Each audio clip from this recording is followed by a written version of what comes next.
macam mana boleh jadi begini? Pada mulanya kita berjanji melakukan semuanya ini sekadar untuk menegangkan urat di samping mencari punca atau bentuk langkah silat yang kita amalkan serupa atau tidak. Tiba-tiba lain pula yang kau lakukan. Nada suara Datuk cukup kecewa dan hampa.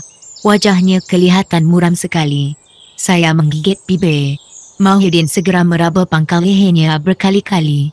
Kemudian dia terus duduk dalam keadaan berdiri lutut. Kedua belah lengannya terkandas atas kepala lutut. Dia termenung panjang dengan sepasang matanya merenung lantai. Inilah kelemahan saya, sahabat. Terlalu sangat menurut kata hati hingga menenggelamkan akal fikiran sendiri. Kesal benar bunyi nada suara Mahyudin. Ketika dia berkata-kata itu, wajah Datuk tidak dipandangnya.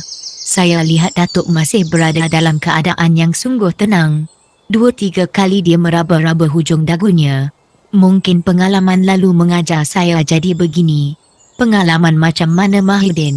Masa belajar silat dulu, kawan seguru yang dianggap setia diajak tidur di rumah, makan seperiuk, tiba-tiba mengkhianati diri saya sendiri. Khianat macam mana? Isteri saya dirampas dengan secara tak hormat hingga saya bercerai. Kemudian dia kahwin dengan isteri saya. Datuk menghampiri Mahyudin 2-3 kali bahu manusia harimau. Mahyudin diurut oleh Datuk dengan penuh manja, macam seorang ayah memujuk anak kesayangan yang merajuk. Dan saya bagaikan ditolak-tolak oleh sesuatu yang menyebabkan saya bergerak dan duduk di sebelah Mahyudin. Mahyudin menarik nafas panjang, kepalanya diangkat perlahan-lahan hingga tegak. Dia merenung dinding rumah dan setiap benda yang ada ditatapnya dengan renungan yang sayu sekali. Dan angin petang yang masuk ke rumah menyentuh rambutnya yang terjuntai di atas dahi. Rambut itu bergerak-gerak lemah. Dalam zaman pemerintahan Jepun dulu, kawan serumah yang dianggap sebagai adik dunia akhirat tiba-tiba mengadu pada Jepun tentang kegiatan saya hingga saya diburu Jepun. Saya ditangkap hingga dipaksa minum air sabun oleh tentera Jepun. Dengan kehendak Allah saya dibebaskan. Pengalaman yang saya tempuh mengajar saya jadi begini, sahabat. Mahyudin meraba bibir bawahnya dengan hujung kelingking. Saya lihat kelopak matanya digenangi air jernih. Rasa simpati dan hiba menguasai diri saya. Tanpa disedari air mata membasahi kulit pipi saya yang keras. Tama, kau orang lelaki, kau anak jantan yang mempunyai hati betina. Jangan mudah mengeluarkan air mata, bisik Datuk ke telinga. Cepat-cepat saya kesat air mata. Segaris senyum saya pamerkan untuk Datuk. Tanpa membuang masa lagi, Datuk menegakkan ibu jari kanannya sambil tersenyum lebar.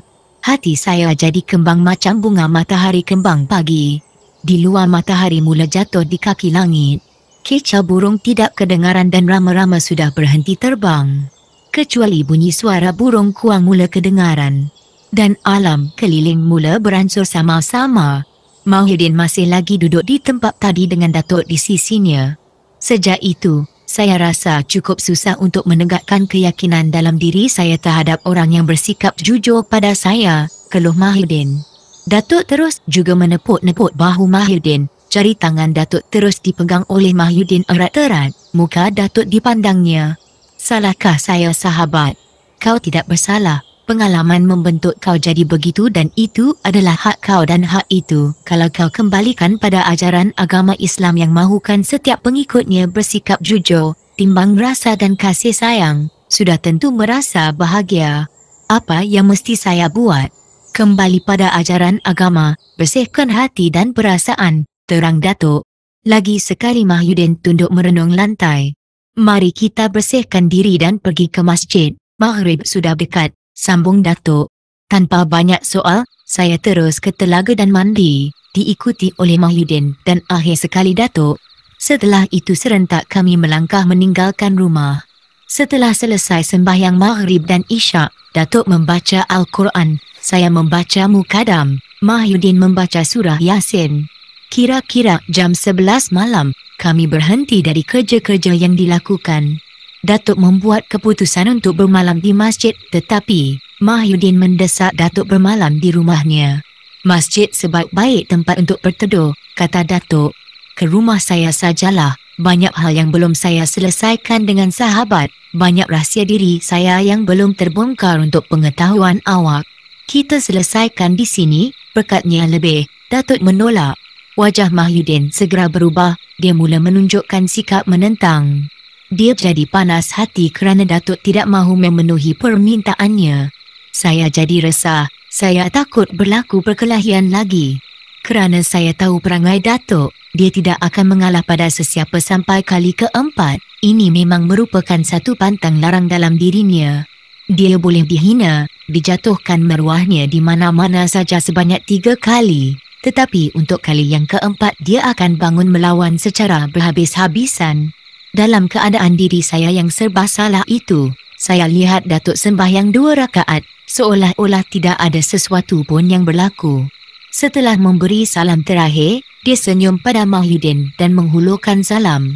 Mahyudin menyambut salam itu. Bebaskan diri dari rasa cepat marah. Orang yang cepat marah adalah tempat syaitan bermain yang menjadikan kita menyimpan perasaan hasad dan dendam. Sambil tersenyum Datuk berkata, Mahyudin terdiam. Isikan dada dengan rasa sabar kerana sabar itu akan membuat kita mengenali diri sendiri yang serba kurang dan secara tidak langsung membuat kita berfikir bahawa tidak ada yang lebih berkuasa di dunia ini selain daripada Allah. Tambah Datuk lagi. Mahyudin merenung muka Datuk. Kemudian tanpa dipaksa oleh sesiapa, dia bersetuju untuk tinggal bersama Datuk di masjid tersebut sepanjang malam. Rupanya di dalam masjid, Mahyudin memperoleh satu ketenangan bagi dirinya serta Datuk dan saya. Mahyudin menceritakan pada Datuk, sejak dia dikhianati oleh kawannya sendiri, dia tidak pernah berhasrat untuk mempunyai seorang isteri. Kalau saya kahwin bukan kerana saya sukakan perempuan tetapi sekadar mengelakkan diri saya dari melakukan zina, katanya. Dan Datuk tidak mahu menyoal lebih lanjut lagi tentang hal itu. Dan perkara itu mati begitu sahaja. Saya tahu, awak memang tidak membela harimau dan harimau yang mendampingi awak itu merupakan harimau peninggalan Datuk nenek awak yang diwariskan pada awak. Sampai waktunya harimau itu akan meninggalkan awak juga. Saya terkejut mendengar cakap Mahyudin itu. Lagi, apa yang awak tahu? Awak adalah waris terakhir. Bila awak mati harimau itu tidak akan mencari keturunan awak untuk menjadi tuannya. Saya tidak tahu. Sekarang awak sudah tahu. Harimau yang mendampingi awak tu sudah cukup tua. Sebagai makhluk yang bernyawa dia akan mati juga. Penjelasan Mahyudin itu amat menarik sekali. Sebagai manusia yang sedar dirinya serba kekurangan, Datuk mengakui bahawa Mahyudin bukan calang-calang manusia. Dia tahu dengan apa yang dicakapkannya. Dia manusia yang arif tentang harimau dan dunianya. Datuk rasa cukup kagum dengan Mahyudin. Tidak banyak manusia di alam Melayu yang belajar silat harimau. Inilah kelebihan awak dan kekurangan awak tidak boleh mengawal perasaan marah. Sesungguhnya tidak ada ilmu yang cukup sempurna bagi manusia, kata Datuk. Tepat sekali, sahut Mahyudin.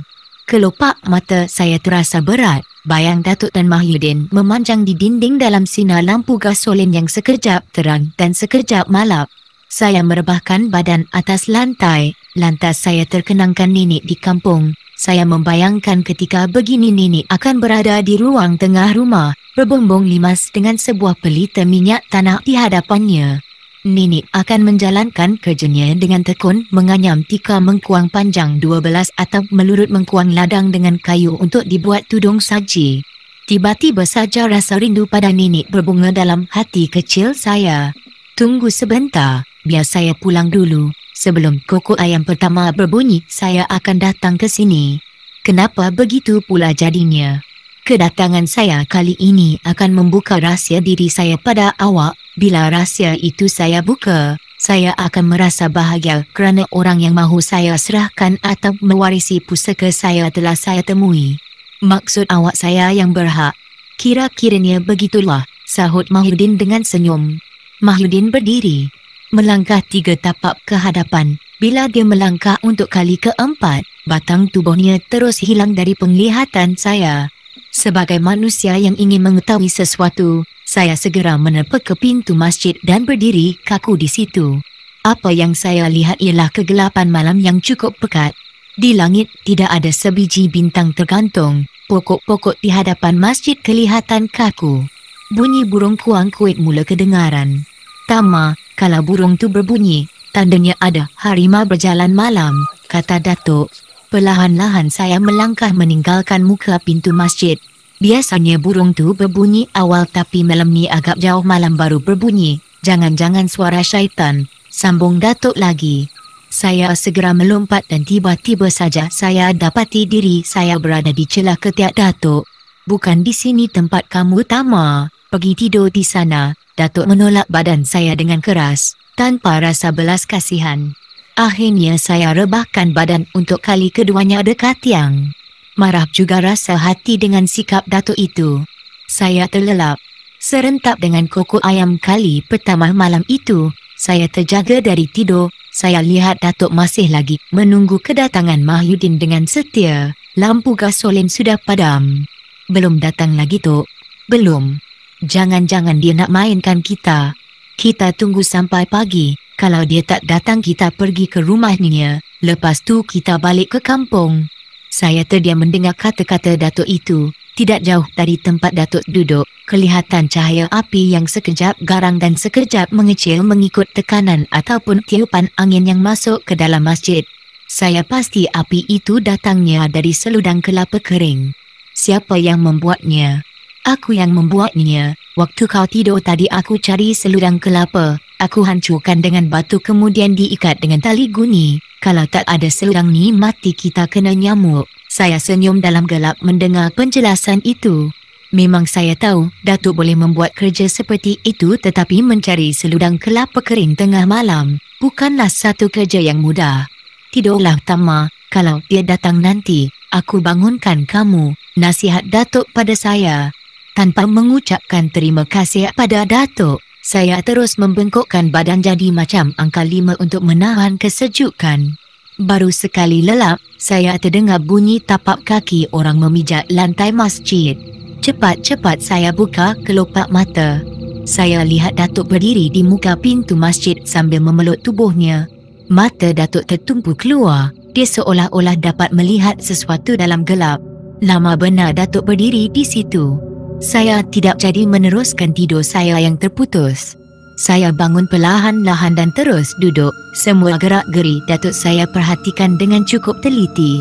Burung kuang kuek kian kuat berbunyi, bersahut-sahutan dengan kokok ayam yang memanjang. Saya pasti kokok ayam itu bukan kali pertama, paling kurang kokok kali yang kedua atau yang ketiga. Mungkin kerana Mahyudin tidak muncul dalam waktu yang dijanjikan, membuat Datuk resah. Datuk meluruskan tangan kiri, tangan kanannya yang meraba ikat kepala itu. Saya terdengar desir angin yang cukup kuat datang dari arah pintu masjid tempat Datuk berdiri. Baju dan seluar Datuk nampak bergerak-gerak, begitu juga dengan kain ikat kepalanya. Tiupan angin itu cukup kuat membuat Datuk terpaksa memegang jenang pintu. Kalau Datuk tidak berpaut, saya yakin dia akan jatuh. Kira-kira 10 minit kemudian tiupan angin itu berhenti. Saya terdengar seperti ada benda jatuh atas lantai masjid. Datuk menuju ke arah bunyi benda jatuh itu.